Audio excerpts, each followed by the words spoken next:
hakana matako. Nini ndio mimi nakosa? Akosa unionaki. Ndeza kusa mwanaume kunipenda kabisa Efrem. Sisi Lidini nani atakuelezea bien. Sikia nikwambie.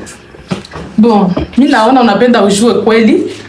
Unapenda ujue kweli. Mimi na Efrem tunapenda naka. Na ndio mwanajitiaka sana kumimisi haitaka bwanako. Uko nasikia anajitia sana kumimi. Nishabakuta nishabaona. Unapitaka mimi naona. Nishakwambia iko ya kwanza na ya mwisho. Papa. Na kusurveiller face yote unapitaka. Mimi nakwambia Sakina, mimi naenda. Nikaongeza sikia uliita Lidi. Usishangale siku moja unatoka huko na utaongeza rudia huko.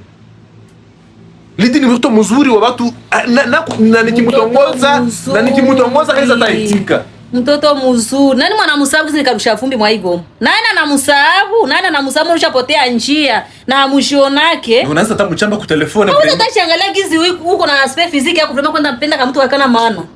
Mbona nizaraulisha sana mwa hii quartier?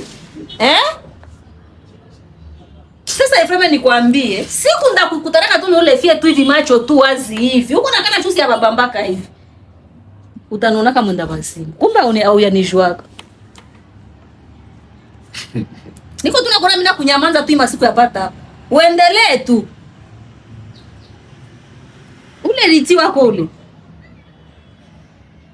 Kama hata kama sitamtosha lino moya au licho. Manake kwa njoo itaenda. Mimi nakwambia fio watu mkomi. Hakuna ya kumkoma, hakuna ya kumkoma Efrem, hakuna. Niongeze sikia wasuli mwita tena. Utaona ndakufanyia kama wewe nyuma. Sawa.